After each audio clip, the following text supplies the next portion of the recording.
Hey guys, Jen Graves here. We're still reviewing No Longer Human. We're on chapter uh, number 9. We're not on 9, my bad. We're on chapter 10. Chapter 10, and we are at the beginning. Stuff just happened that I don't want to get into again. Um, but anyway, stuff has happened. We're going to touch on it just a little bit, but we'll do that getting into it.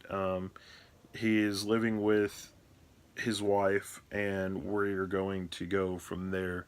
There's a fireworks festival, and he has just walked into a scene that will ruin him forever, basically. So, getting into it. Um, so, he's sitting there. He thought that maybe his wife was just cheating on him, and come to find out that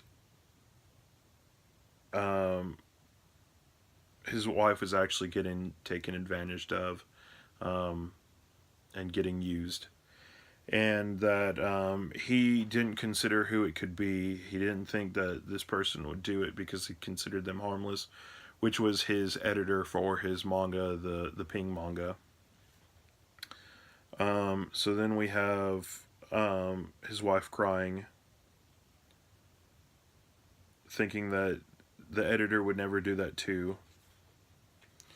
And Yozo is just thinking, this is what people do. People do this to each other.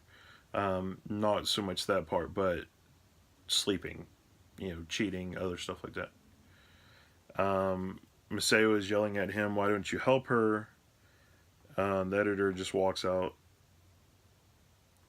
Um, you know, and um, tell him that Yoshino is a victim of this. You're no saint yourself, and yet he's upset about it, and she's upset, obviously, because she's gone through a traumatic experience. And Maseo has told him that I'm done with you. I'm not coming here anymore. This place is basically like hell. Um, and that's our flashback. And then she's talking to Yozo again. And she's just embarrassed by it. She doesn't want police. That happens a lot.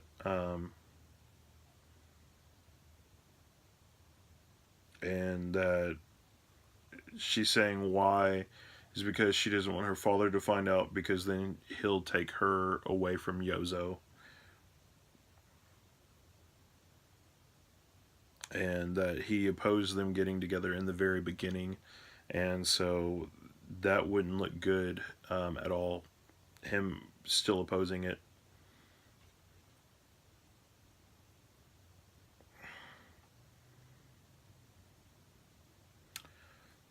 The editor called the editor in chief, and probably didn't let him know, but told him that he couldn't do anything for him anymore. So the editor in chief is going to be handling his stuff, and that he has actually left the company, and that he won't be a part of the company anymore. His editor in chief, or his editor, not his editor in chief, and that they're going to downsize.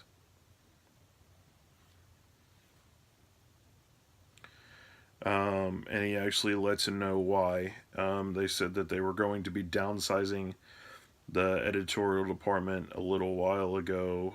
The editor came in and wrecked it and hit the editor in chief over the face.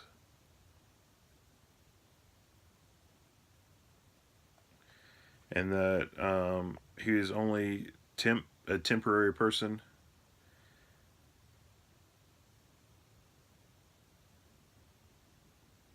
And he had basically been laid off. And he went on a rampage, just destroying everything in the editorial department and hitting the editor in chief and everything, and obviously getting drunk, and then came and did this. So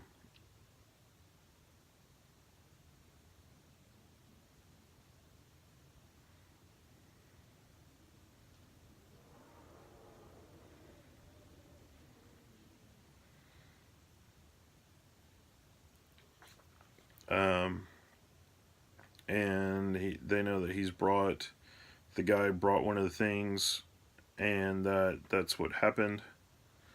Um,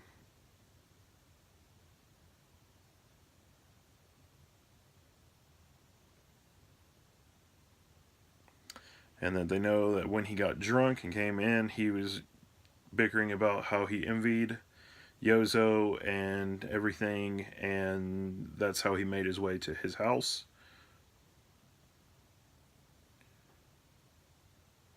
And the editor had never been in a relationship. Yozo is now thinking that this is divine punishment that has come from above because of all the stuff that he's done before, um, you know, with all the different people and everything. Stuff that he himself knows, but maybe not. Maseo didn't know. So I only brought up like four things. Obviously, us as readers know a lot more stuff that has happened with that. And he is reliving kind of everything in his head of what happened and what it is. And he's thinking to himself of how gross that it was, how gross that it was that this happened, and how gross that um, she herself is now that it's happened to her, to his wife. And going over everybody, um, it's an excuse. Everybody's gross. Everybody that was in the situation, everything, they're gross. They're not humans, and that humans themselves are just gross, and that he doesn't want to be involved with it anymore. He's stressed himself out so much, and I don't know how this happens, but I guess it can. Um, they went to bed and his hair was black. They woken up the next day and his hair is completely gray. And he actually lets you know that his hair turned completely gray overnight. His eyebrows were furrowed, marked from that day on. His voice grew hoarse, and he was just all around primarily gray. And that his happiness was only a dream, and it wouldn't be able to come back and turn into anything else again.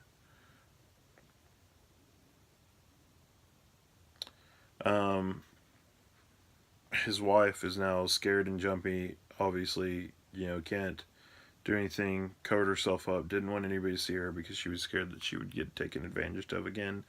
Um,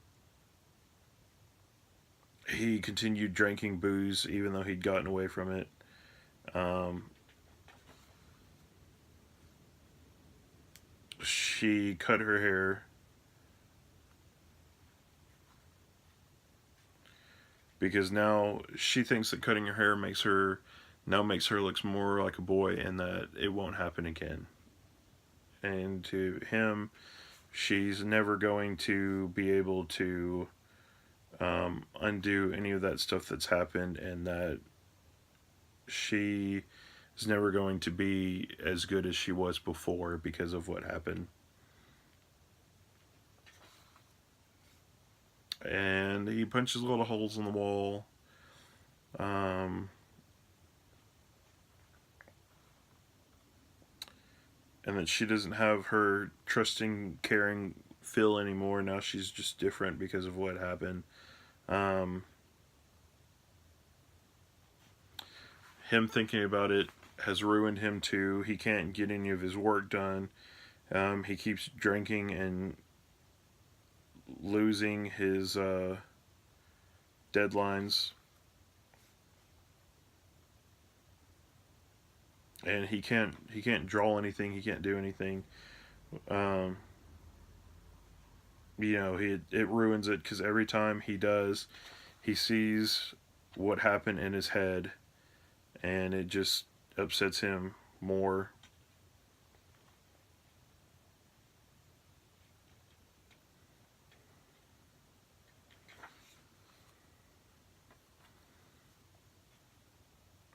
and now he's kind of resenting himself because he said his legs just turned to jelly and he didn't do anything to try and stop it,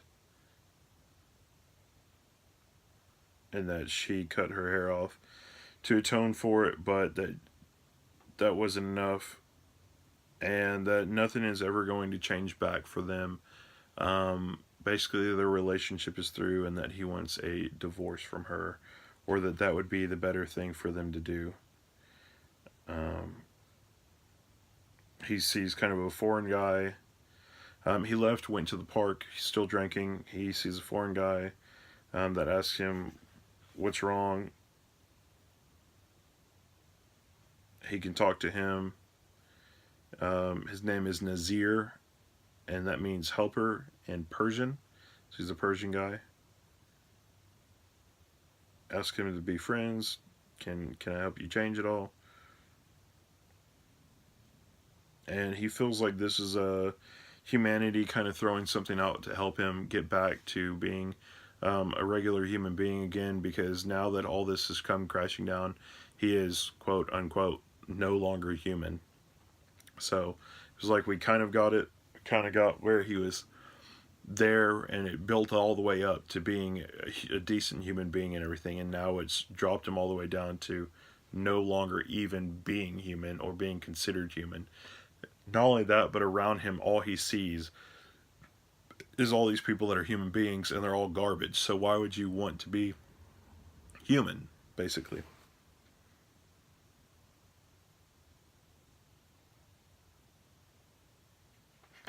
He thought that that might be a chance at divine forgiveness with this guy.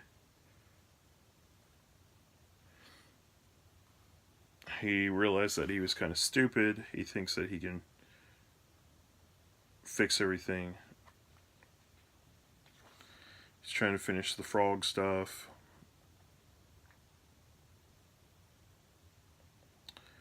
Um, he finished his storyboard and everything in one day and finished the manga. Um,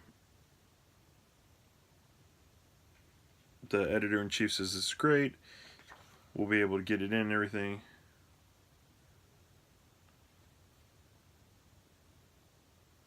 And now we are back all the way to there being trouble still. He was upset that he even brought up getting a divorce, doing all that other stuff.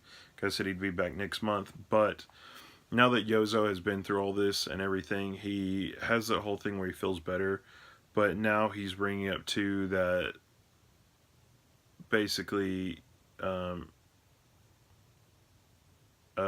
Yoshiro or Yoshino is basically um, not going to be. She's not human anymore too. She is basically going to be there, and that maybe since the editor did that to her, that maybe the editor in chief will be next. Um, and it's just her. She's just going to willingly give it over to him. Um, and then we find out all the stuff that's kind of happened. He goes to pull out something from his drawer and goes to the bathroom, and that the guy that he talked to in the park, Nazir, actually hands him this thing and says, "Hey, this is giving you magic in a little bag." And basically, what he gives him is like crack, and he puts in a little tin foil and heats it up and shoots it up his nose. So, and now he is all disillusioned. The last little bit on this is God gives no quarter to the falling, no salvation awaits in store. Um, so, and then we're back to the black page. So, we get back to where this is, where everything has basically come together of what he thinks. He is making all these speculations of Yoshino, of what happened, why it happened, all that other stuff. basically everything's gross, and he has turned to a life of drugs to overcome all this stuff that has happened to him. So obviously drinking wasn't enough, so that's why he's turned to this, and the Nazir person has given it to him. So, but getting into this black page, it wasn't even a matter of forgiving her or not. Yoshiko, so Yoshiko, not Yoshino. Yoshiko was a genius of trusting. She hadn't known to doubt people, hence the calamity. I asked God is I asked God, is to trust a sin more than Yoshiko having been sullied? It was the sullying of her trust that became a seed of livable suffering for me for a long time thereafter. So, dissecting it, it wasn't even a matter of forgiving her or not. So he's saying that doesn't matter. Forgiving her doesn't matter. That's easy. I can do that. Yoshiko was a genius at trusting, for him doing that. She hadn't known to doubt people, hence the calamity. It's her fault that it happened, not so much his fault. Or it's both their fault. Different stuff like that. Um, and then I ask God, is to trust a sin? Um, More than Yoshiko having been sullied, it was sullying of her trust that became a seed of unlivable suffering for me for a long time thereafter.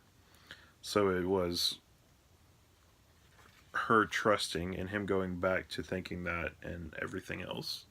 So um, that is it for chapter 10, chapter 11, and then we'll have chapter 12, and that will be the end of all this stuff. So hopefully you guys have stuck around with me this long, and we'll be able to enjoy the rest of this and get into it and enjoy the craziness that is no longer human, and understand the different stuff that is in it. I know a lot of people want to read it, but like I said before on one of the other ones, this is a long, winding road of a lot of different crazy stuff that happens in life.